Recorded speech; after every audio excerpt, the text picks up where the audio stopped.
जय हिंद साथियों स्वागत है आप सभी का गणित की इस क्लास के अंदर।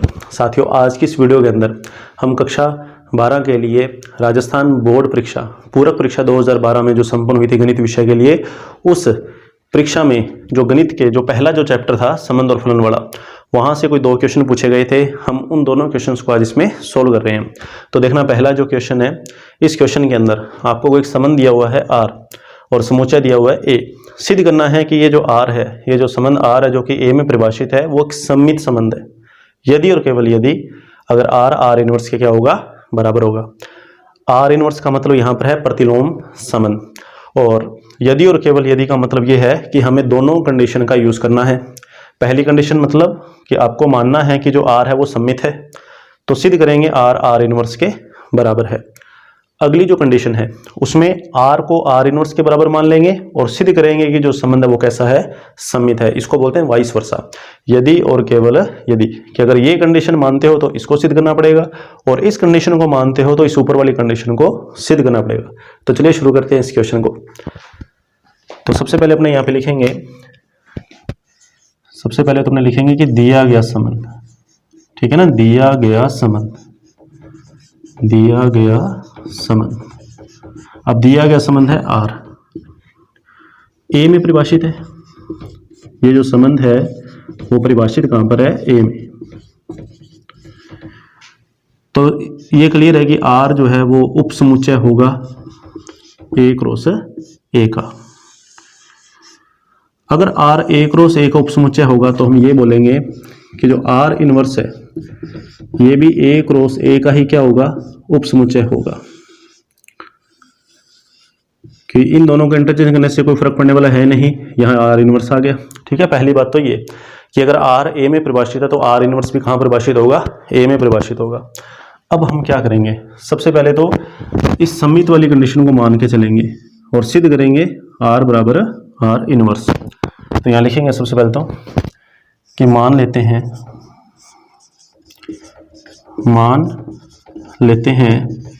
क्या मान लेते हैं कि R सममित है, R सममित है। तो क्या करेंगे, तो सिद्ध करेंगे,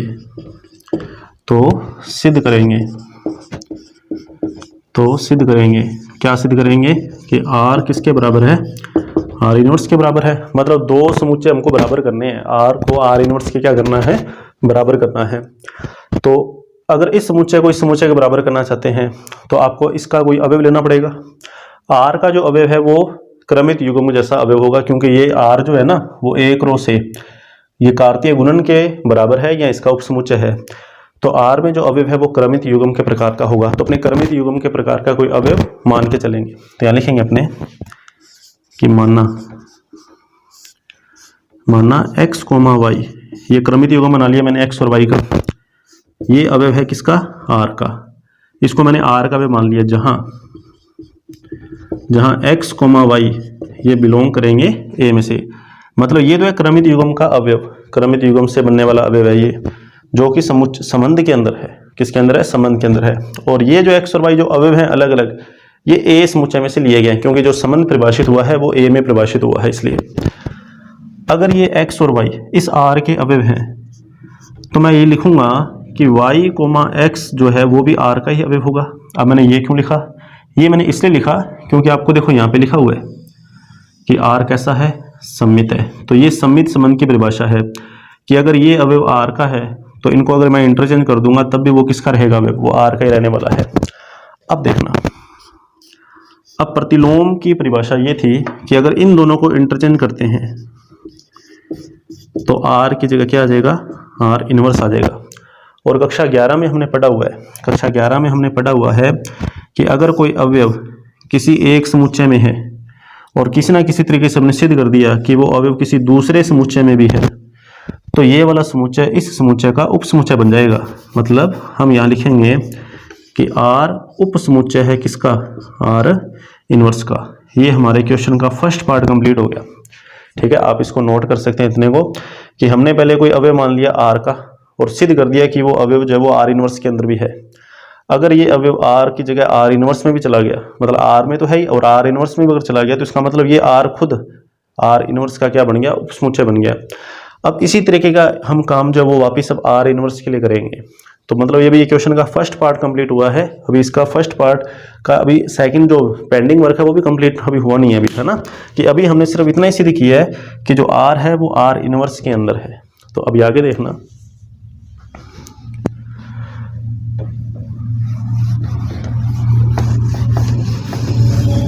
ठीक है, हमने सिद्ध कर दिया कि जो आर है वो आर इनवर्स का क्या है, उपसमुच्चय है। जो आर है वो आर इनवर्स का क्या है, उपसमुच्चय है। अब यहां लिखेंगे मानना, पुनः मानना। अब मान लेते हैं कि x, y ये बिलोंग करता है आर इनवर्स के अंदर। अब हमने कोई एक ऐसा अवयव ले लिया जो आर इनवर्स में है। अगर ये अवयव आर इनवर्स में है तो इन दोनों को अगर मैं इंटरचेंज कर दूं, ठीक है, इन दोनों को इंटरचेंज कर दूं तो अब ये अवयव चला गया आर में। और सम्मित संबंध की परिभाषा ये थी कि अगर अपने y का रिलेशन x के साथ है तो x का जो रिलेशन है वो किसके साथ होगा, y के साथ होगा। ये सम्मित संबंध की परिभाषा है। तो अब हमने क्या किया कि कोई एक अवयव था जो r इनवर्स में था और सिद्ध कर दिया कि वही अवयव जो है वो किस में है, r में है। तो ये कक्षा 11 की फिर से भी परिभाषा आ गई कि इस बार जो r इनवर्स है वो उपसमुच्चय बन गया किसका, r का। इससे पहले हमने सिद्ध किया था जो r है वो r इनवर्स के अंदर है, और अब हमने सिद्ध कर दिया कि जो r इनवर्स है वो किसमें है, r के अंदर है। तो ये दोनों बातें एक साथ तभी संभव होगी जब r जो है वो किसके बराबर होगा, r इनवर्स के बराबर होगा। तो यही अपने को क्या करना था, सिद्ध करना था। अभी क्वेश्चन का एक पार्ट अपना कंप्लीट हो गया, एक कंडीशन कि जिसमें हमने r को क्या माना, सम्मित मान लिया। अब इसका उल्टा क्या, अब अपने ये मान के चलेंगे, कि जो r है वो r इनवर्स के बराबर है और सिद्ध करेंगे कि जो r है वो कैसा है, सम्मित है। तो देखना कैसे होगा ये भी।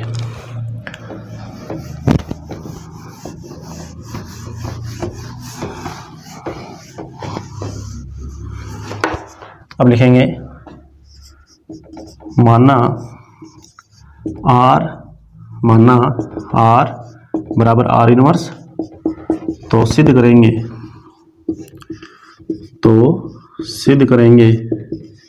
क्या सिद्ध करेंगे कि r सम्मित संबंध है।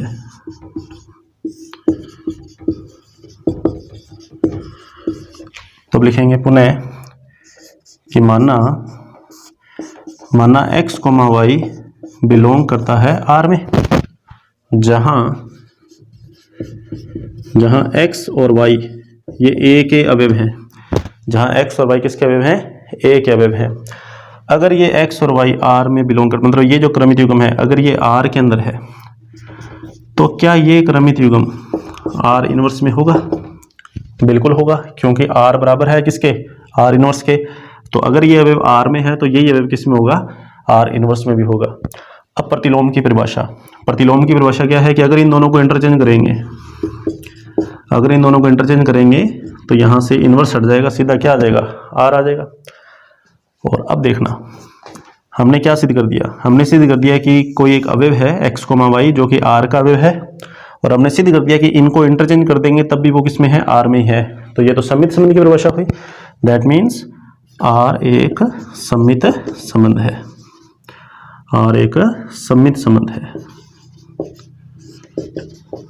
तो आसान सा ही प्रश्न था, कोई ज्यादा मुश्किल नहीं था। तो ये तो पहला प्रश्न हो गया। अब दूसरे प्रश्न की बात करें। दूसरा जो प्रश्न है वो प्राकृत संख्याओं का कोई समुच्चय है, उसके लिए दिया हुआ है। प्राकृत संख्याओं का समुच्चय मतलब वही 1 2 3 4 5 6 टेस्ट सोन, इसके लिए दिया हुआ है। और r एक संबंध दिया हुआ है, n में एक संबंध दिया हुआ है r, और उसका नियम दिया हुआ है कि x का संबंध y के साथ तभी होगा जब x y से क्या होगा, छोटा होगा। x का संबंध y के साथ तभी होगा जब x y से क्या होगा, छोटा। तो सिद्ध करना है r केवल संक्रामक है, r केवल क्या है, संक्रामक। तो देखते हैं इस क्वेश्चन के अंदर।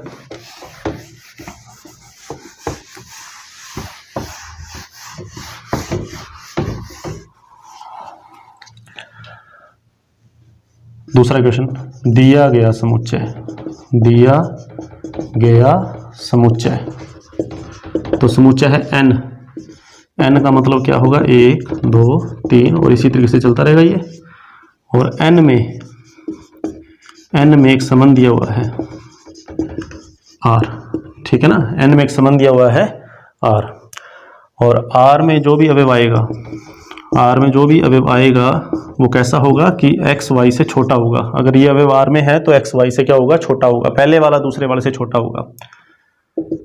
एक्स और वाई दोनों बिलोंग करेंगे एन में। तो नंबर 1, समतुल्यता की जांच, समतुल्यता की जांच। तो लिखेंगे for all x belongs to n, मतलब नेचुरल नंबर में से कोई भी अपने अवयव ले लिया, ठीक है ना, कोई भी अवयव, इनमें से कुछ भी ले सकते हैं हमने, वो x के बराबर है। दैट में अब देखना, अगर ये अवयव नेचुरल नंबर का है, अब अपने को पता है कि अगर अपने चाहें यहाँ पर, अगर अपने चाहें कि x आ जाए, क्योंकि समतुल्य का मतलब होता है खुद का खुद से संबंध, मुझे x का संबंध x से सिद्ध करना है, चेक करना है कि x का संबंध x से है या नहीं है, ये मेरे को चेक करना है। तो उसके लिए मुझे यहाँ पे x लिखना पड़ेगा, मतलब मेरे को यहाँ पे x लिखना पड़ेगा। क्या ये हमेशा सत्य होगा? क्या मैं यहाँ पे लिख दूंगा जो कि सदैव सत्य नहीं है,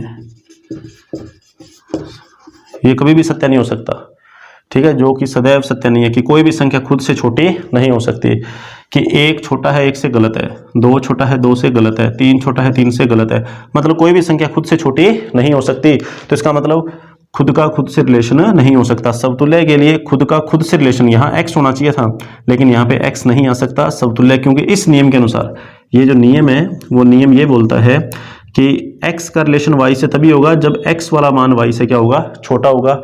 तो अपने को समतुल्य के लिए यहाँ पे x लिखना पड़ेगा, तो यहाँ पे x, तो x से छोटा नहीं हो सकता। इसका रीजन हमने लिख दिया, ये एग्जाम्पल है।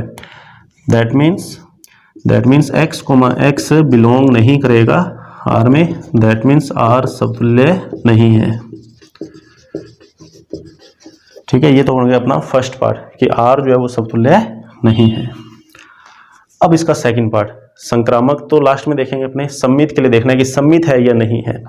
तो अब यहीं से चेंज करेंगे इसको सम्मितता की जांच के लिए।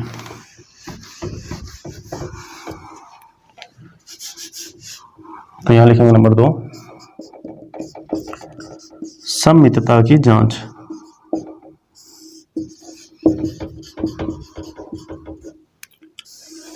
तो यहां लिखेंगे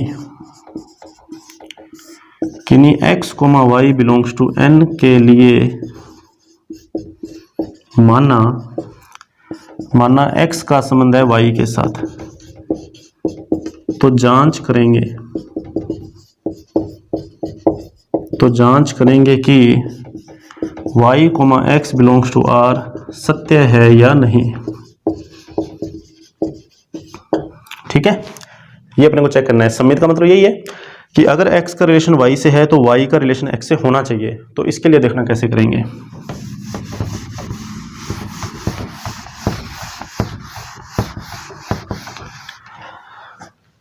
तो ये हमने मान लिया कि x का रिलेशन y के साथ है। यहां लिखेंगे चूंकि x, y बिलोंग करता है R में, दैट मीन्स x y से छोटा है।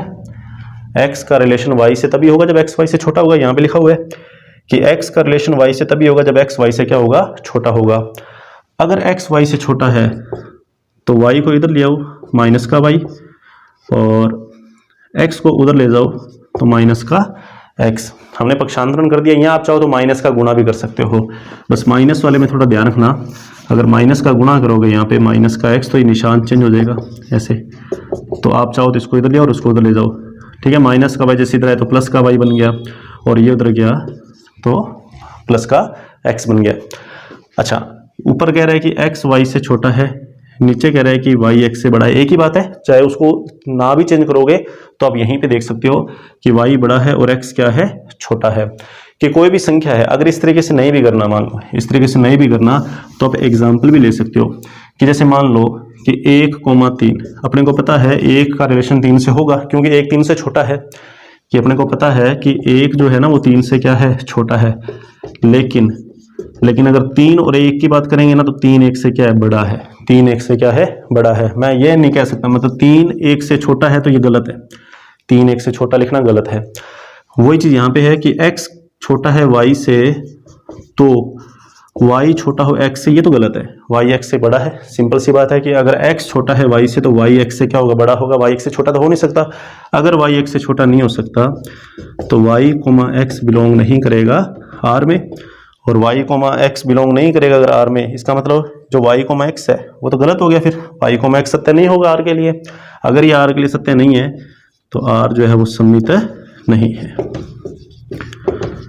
ये हो गया अपना सममित के लिए। अब अपने को संक्रामकता की जांच करनी है कि संक्रामक है या नहीं है। अब संक्रामक के लिए हमें 3 अवयव लेने पड़ेंगे, x, y और z।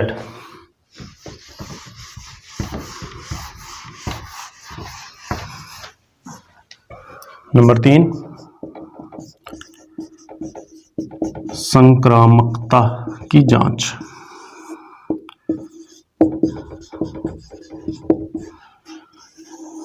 तो ये लिखेंगे किन्हीं x, y, z, ठीक है, x, y, z belongs to n के लिए मानना x का रिलेशन है y के साथ तथा y का रिलेशन है z के साथ सत्य है। तो जांच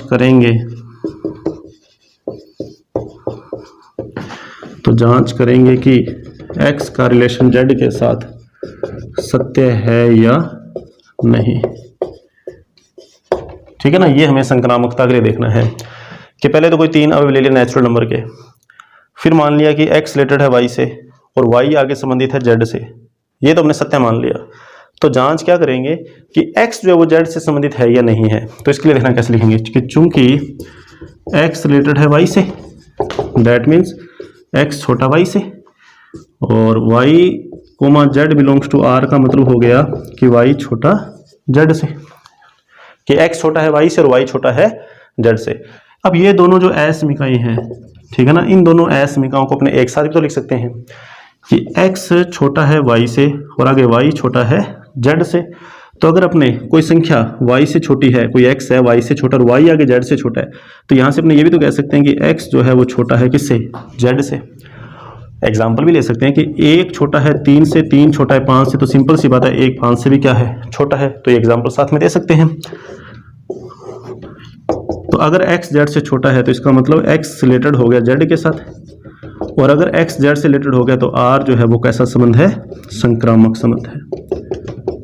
तो ये 2 सवाल थे जो आपके 2012 में आए हुए थे, इंपॉर्टेंट सवाल हैं। तो इसी तरीके के आगे अपने और भी क्वेश्चन लेकर आएंगे जो कि प्रीवियस ईयर के जो क्वेश्चन होंगे, मतलब जो बोर्ड के एग्जाम के अंदर जो पूछे गए हैं। मतलब हमारी वीडियो बनाने का मकसद यही है कि परीक्षा में कैसे प्रश्न पूछे जाते हैं, तो परीक्षा में इसी तरीके के क्वेश्चन पूछे जाते हैं जो कि आपने सोल्व करेंगे। तो नेक्स्ट वीडियो के अंदर अपने इसी टॉपिक से जो बचे हुए क्वेश्चन हैं उनको सोल्व करेंगे। तब तक के लिए जय हिंद।